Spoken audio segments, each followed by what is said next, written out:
Warriors of God, welcome back to Spiritual Warfare. Today's message is one that reveals the beauty of God's redemption through a life marked by pain, betrayal, and rejection. This is the untold story of a woman whose name many skip over when reading the Bible. Yet through her, God wrote one of the most powerful redemption chapters in history. This is the story of Tamar, a woman forgotten by men, but chosen by God. We find her story in Genesis chapter 38. While the world focuses on Joseph's rise in Egypt, a hidden story unfolds in Judah's household. Judah, one of the 12 sons of Jacob, takes a wife for his firstborn son, Er. Her name was Tamar, but the Bible says, Er, Judah's firstborn, was wicked in the sight of the Lord, and the Lord slew him. In one moment, Tamar's world collapsed.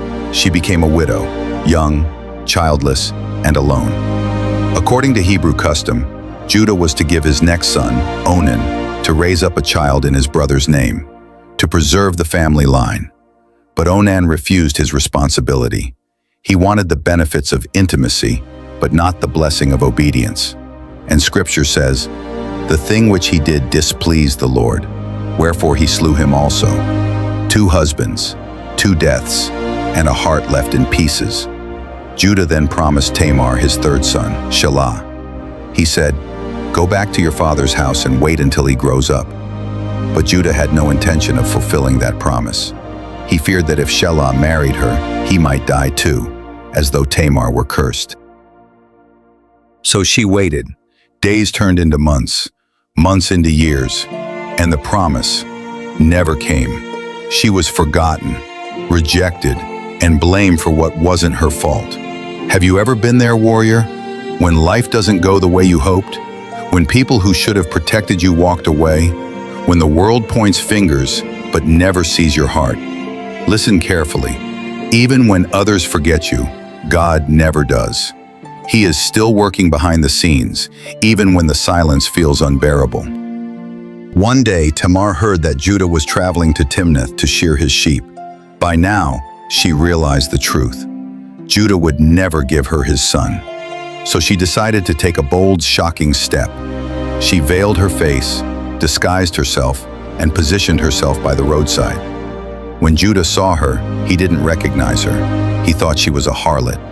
He approached her, and she said she would be with him if he gave her a pledge. She asked for his signet, his bracelets, and his staff. Those items represented his identity, his authority, and his inheritance. She was not asking for wealth. She was asking for evidence. That night, she conceived by Judah.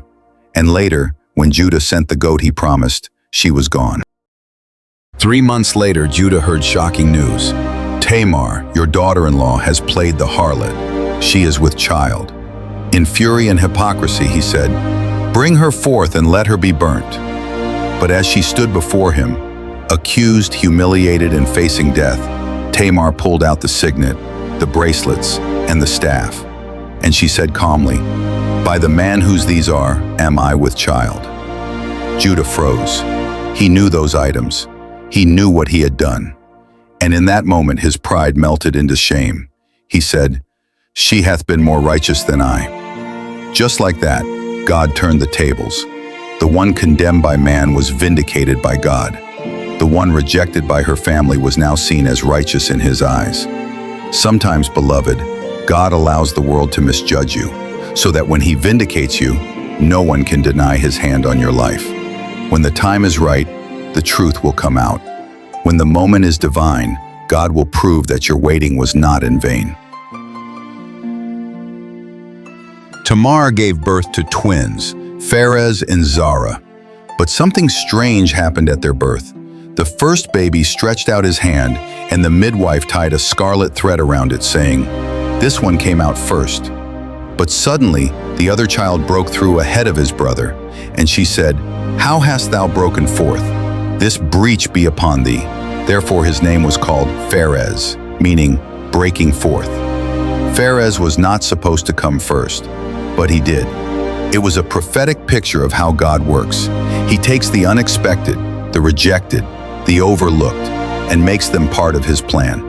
Generations later, from the line of Pharez came Boaz, From Boaz came Obed. From Obed came Jesse. From Jesse came David. And from the line of David came Jesus Christ, the Son of God. Can you see it, warrior? A woman the world wanted to burn became part of heaven's royal lineage. Tamar's name appears in Matthew 1:3, one of only 5 women mentioned in the genealogy of Jesus. Her story was not erased, it was redeemed. That's what God does. He takes ashes and makes beauty. He takes rejection and turns it into selection. He takes what others shame and transforms it into purpose. Tamar's story shows us something powerful about God's heart. He sees the woman forgotten. He hears the cries no one else hears. He redeems those whom society throws away. You see, in every generation, God chooses the unexpected. He chose Rahab, a harlot of Jericho. He chose Ruth, a Moabite widow. He chose Bathsheba, once broken by sin.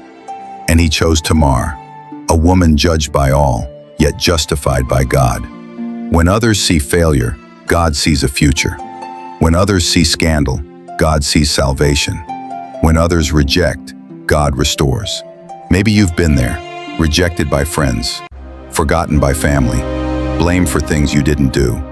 But let this story remind you, rejection does not define you, redemption does. Lessons from Tamar's journey. Lesson 1. God sees your pain, even in hidden seasons. Tamar was isolated, living in silence, yet God saw her faith. He was preparing something greater than she imagined. Lesson 2. God uses the rejected to fulfill his promises. The ones the world overlooks are often the ones heaven anoints. Lesson 3. Don't lose faith when promises are delayed. Judah broke his word, but God kept his. Every delay has divine purpose.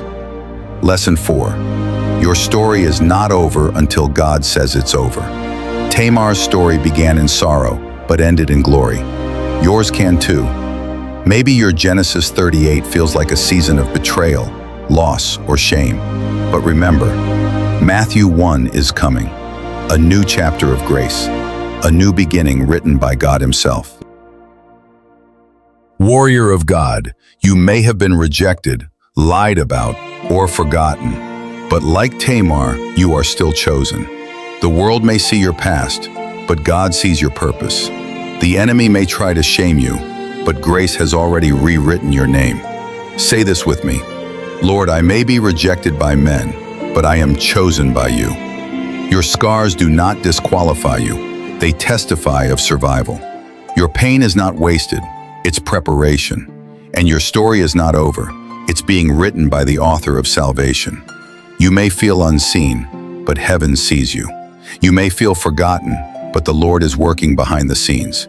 And when your breakthrough comes, just like Pharez, you will break forth. You will rise out of the ashes. You will walk into purpose. Because God has called you not to be buried, but to be born again into destiny. Warriors, Tamar's story reminds us that God's redemption reaches into the darkest corners of human failure. It shows that even when people reject you, God can still use you for his divine plan. So never let shame define your worth. Never let delay destroy your faith. And never let rejection silence your worship. Because the same God who saw Tamar sees you. He will bring beauty out of your brokenness. He will turn betrayal into blessing. And he will transform rejection into divine selection. Remember, warrior of God, you are not forgotten. You are chosen. You are loved. And you are part of the bloodline of victory through Jesus Christ. This is spiritual warfare, where every story reminds us that with God, no one is beyond redemption.